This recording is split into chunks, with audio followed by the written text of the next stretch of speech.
और भाई चले बॉटनी, भाई साहब बॉटनी। तो भाई बॉटनी की पहली क्लास थी तो फिर भाई थोड़ा मोटिवेशन था पहले। तो फर्स्ट पी रूल भाई, proper planning prevents poor performance. तो भाई कि लाइक बंदा जो प्रॉपर प्लानिंग है वो सीधा सीधा चला जाएगा। एक बंदा भाई घूम के पहुंच रहा है, एक बंदा पहुंच ही नहीं रहा है, समझ रहे हो। तो भाई थिंग्स जो भाई इस साल मेमोराइज करनी है भाई, कि भाई हर हर सब्जेक्ट की रिस्पेक्ट करनी है, ठीक है। पर बायोलॉजी की थोड़ी ज़्यादा करनी है भाई। 360 मार्क्स आने हैं, ठीक है। बैकलॉग नहीं बनाने। 3 एग्ज़ाम में भाई रिवीजन, प्रैक्टिस, स्पीड और एक्यूरेसी, ठीक है। और भाई मतलब यही था कि जो भी है मतलब ये बच्चों की है। अब lecture 1 bro, lecture 1, let's go. Okay, so what is biology. Biology क्या है भाई, क्या है बायोलॉजी। तो देख भाई, बायोलॉजी दो शब्द, बायो और लॉजी। बायो का मतलब लिविंग या लाइफ, लॉजी का मतलब टू स्टडी, ठीक है। तो यानी कि biology is the study of living organisms and living processes occurring in them. Living processes को फिजियोलॉजी बोल देते हैं।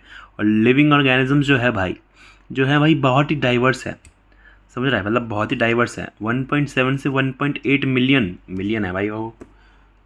बस 1.7 से 1.8 थोड़ी है यार, 1.7 से 1.8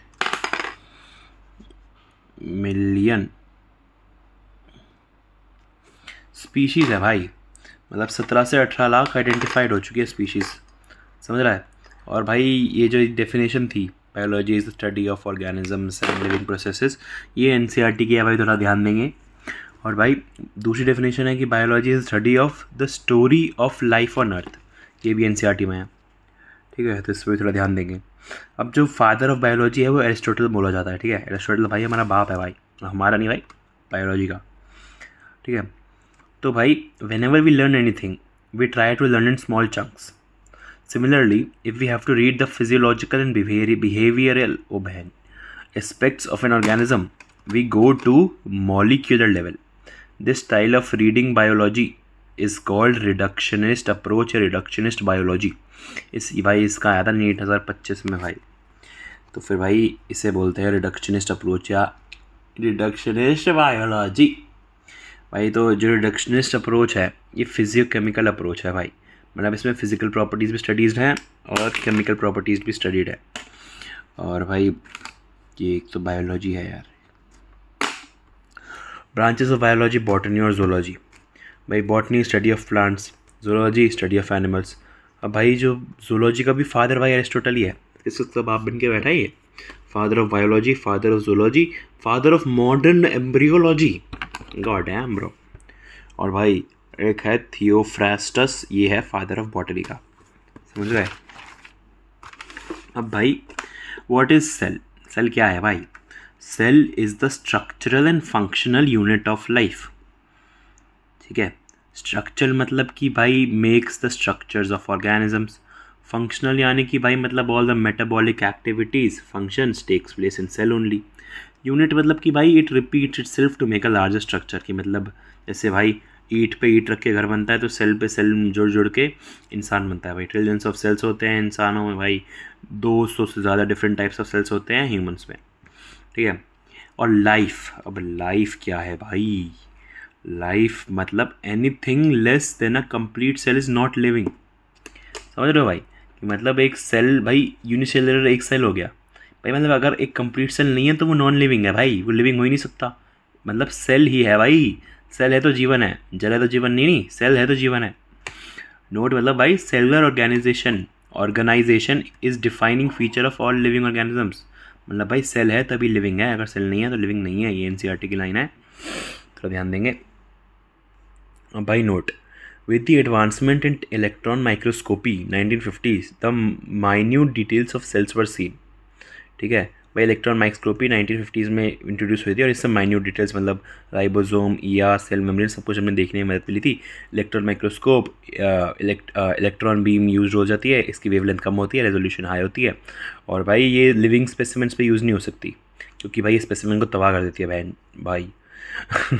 और भाई रेजोल्यूशन आया है, मतलब भाई distinguish between two close points, मतलब रेजोल्यूशन आया है तो इसलिए 2 पॉइंट, ठीक है। और माइक्रोस्कोप की मैग्नीफिकेशन भी हाई है। ओके जी। अब भाई डिस्कवरी ऑफ सेल, तो भाई रॉबर्ट हुक 1665, इसने भाई सबसे पहले सेल देखे थे। कौन से सेल भाई? मरे हुए सेल देखे यार इसने, लिविंग नहीं सीखे भाई, मरे हुए देखे, वो भी ओक प्लांट्स के, ठीक है। तो उसने ऐसे देखा था, हनीकॉम लाइक स्ट्रक्चर में देखा था, लेकिन मरे हुए थे। तो मरे हुए तो भाई तो कुछ अंदर तो था नहीं, तो भाई मतलब इसने डेड देखे थे। और डेड में भी क्या, बस सेल वॉल देखी भाई इसने। इसने क्योंकि भाई मरे हुए थे तो सारे एम्प्टी कंपार्टमेंट्स थे, इसे सेल्यूला बोल दिया। सेल्यूला भाई उसकी भाषा में मतलब खाली, इसलिए भाई एक तरह से इसने ही अपना लाइक इसका नाम दिया, सेल को नाम इसने ही दिया रॉबर्ट हुक ने। तो भाई इसने सेल वॉल देखी थी और टर्म सेल इसने ही दिया था। और भाई ये सेलुलोइस ने अपना नाम जो है अपनी बुक में दिया था माइक्रोग्राफिया, टेक्नोलॉजिया माइक्रोग्राफिया, ठीक है जी। अब एंटोन वॉन ल्यूवेनहॉक, भाई ये 1674 में है भाई। Describe living cell for the first time, इसने लिविंग सेल देखा। इसने क्या किया, इसने डेड सेल तो फिर सेल वॉल दिखी और सेल को कॉइन किया टर्म। इसने जो है लिविंग सेल देखा, तो इसने मोटाइल सेल्स को देखा, प्रोटोजोआ बैक्टीरिया में। मोटाइल मतलब जो हिलते हैं, मतलब हिलते हैं, समझ रहे हो। और भाई एंटोन कॉल्ड दिस एनिमल क्यूल्स, क्योंकि भाई मोटाइल मतलब एनिमल्स की तरह हिल रहे हैं, तो उसने एनिमल क्यूल्स बोल दिया। सेल भाई सेलुलर भाई उसने बोला था रॉबर्ट हुक ने, लेकिन मोटाइल एनिमल सेल्स ने बोला है। अब रॉबर्ट ब्राउन जो है भाई, इसने न्यूक्लियस डिस्कवर किया ऑर्चिड प्लांट में, ब्रेन ऑफ द सेल, ठीक है, ये भी याद रख लेना 1831।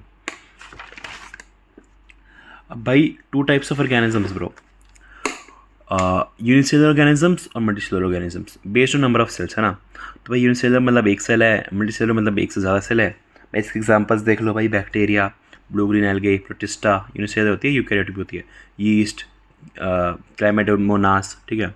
और भाई इसमें जो मल्टीसेलुलर में मोस्ट फंगाई, लेकिन यीस्ट को छोड़ के, मोस्ट प्लांट्स एक्सेप्ट जो हमने यहाँ पे लिख रखा है वही क्लैमिडोमोनास। और भाई सारे एनिमल्स, इसमें यहाँ पे मोस्ट चल रहा था, यहाँ पे सारे एनिमल्स आ गए जी, समझ लो जी, सारे एनिमल्स मल्टीसेलुलर होते हैं। भाई स्पेशलिटी क्या है यूनिसेलुलर की, यूनिसेलुलर जो ऑर्गेनिज्म होते हैं ना, वो भाई अपने आप इंडिपेंडेंटली जी सकते हैं, एग्जिस्ट कर सकते हैं भाई, उन्हें किसी और की ज़रूरत नहीं है। मेरे को भी ऐसे ही बनना है भाई। और जो सारे एसेंशियल फंक्शंस हैं लाइफ के, वो भाई एक सेल से ही, ओ भाई एक सेल से ही खुद ही कर लेते हैं भाई, एक सेल से। मैं नहीं कर पाता ये सब, मेरे को तो मम्मी चाहिए भाई।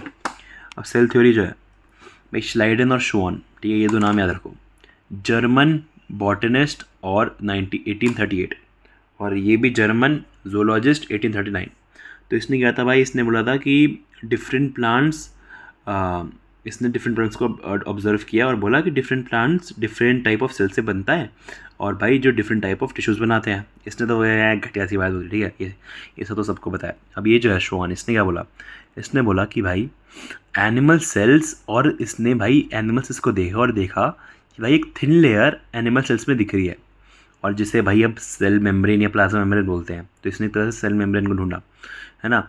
और भाई इसने जब प्लांट सेल्स, भाई सचुल मची भाई कि एनिमल सेल्स में तो है, प्लांट सेल्स में भी है क्या, तो जब इसने प्लांट सेल्स देखे तो उसमें भाई एक और लेयर थी जो कि भाई सेल वॉल थी, समझ रहे हो, जैसे सेल मेम्ब्रेन या एनिमल में थी, इसने सेल वॉल भी देख ली प्लांट्स में, ठीक है। तो इसने सेल वॉल और सेल मेम्ब्रेन दोनों देखा, ठीक है। तो भाई अब शोन ने हाइपोथेसिस दिया, अकेले इसने हाइपोथेसिस दिया कि भाई प्लांट और animals are formed up of cells and product of cells, ठीक है। अब भाई हाइपोथेसिस और थ्योरी में क्या वो होता है डिफरेंस, कि भाई need to be proved experimentally and then a theory is made. मतलब भाई हाइपोथेसिस मतलब कुछ हमने सोचा, कुछ हमने सोच विचार किया, ठीक है, कि मैं हूँ होशियार भाई, अब लेकिन भाई प्रूफ भी तो करना पड़ेगा, प्रूफ करो थ्योरी में भाई, नीट क्रैक करना है भाई, तब प्रूफ होएगा ये तो, समझ रहा है भाई, ठीक है। अब भाई क्या हुआ, अब ये दोनों मिल गए भाई, इन्होंने बोला आजा सूर्या मिलते हैं, समझ रहा है, कि इन दोनों ने फिर सेल थ्योरी बनाई। तो सेल थ्योरी के हिसाब से क्या था कि all organisms are made up of cells और प्रोडक्ट ऑफ सेल्स, सबसे पहले तो ये पॉइंट था, इन्होंने जो ही बना दिया, ठीक है, इन्होंने तो ये बोल ही दिया था। लेकिन वो जो ड्रॉबैक था ना, वो ड्रॉबैक ये था कि ओरिजिन ऑफ न्यू सेल्स ये कहाँ से आया, ये एक्सप्लेन नहीं कर पाए ये, ठीक है। तो फिर 1855 में रुडोल्फ वर्चाओ आया भाई, ठीक है, इसने जो है सेल थ्योरी को मॉडिफाई कर दिया, ओमने सेल्यूला ए सेल्यूला, ठीक है, मतलब भाई new sales rise from pre existing cells. तो ये बता नहीं पाए थे न्यू सेल्स कहाँ से आने, तो ये प्री एग्जिस्टिंग सेल से ही आ रहे हैं भाई, ये रुडोल्फ ने बता दिया। तो ये भाई सेकंड हो गई, इससे पूरा हो गया वो सेल थ्योरी। ठीक है, अब एक एक्सेप्शन ऑफ सेल थ्योरी है भाई वायरस, क्योंकि इसका अपना सेल होता ही नहीं, तो ये याद रख लेना, एक्सेप्शन होती है। ठीक है, भाई NCERT की लाइन है इंपॉर्टेंट बहुत। ठीक है, it is the cell theory that emphasise the unity underlying this diversity of forms. ठीक है, i.e. The cellular organisation of all life forms. मतलब कि भाई जैसे भाई एक अफ्रीका में बंदा रहता है, एक USA में रहता है, एक हम है। ठीक है, तो हम भाई इतनी डाइवर्सिटी है, इतनी डाइवर्सिटी है। ठीक है, लेकिन भाई सेल थ्योरी है जो हमें यूनिटी मतलब एक प्रदान कर रही है। यूनिटी मतलब भाई हम सब लिविंग बींग्स में, ये तो मैंने इंसान बोल दिया, लेकिन लिविंग बींग्स में सारे में भाई सेल थ्योरी है जो डाइवर्सिटी, इतनी डाइवर्सिटी है भाई 1.7 1.8 हमने स्पीशीज़ देखी, उसमें भाई एक यूनिटी जो है ये सेल थ्योरी है। ठीक है, और भाई थोड़े वो थे कि फैक्ट्स टाइप ऑफ कि प्रोटोप्लाज्म जो है as physical basis of life, ये हक्सली ने कहा था, और on the origin of species ये चार्ल्स डार्विन ने लिखा है। ओके सर, बाय, अगले लेक्चर में मिलते हैं, बाय।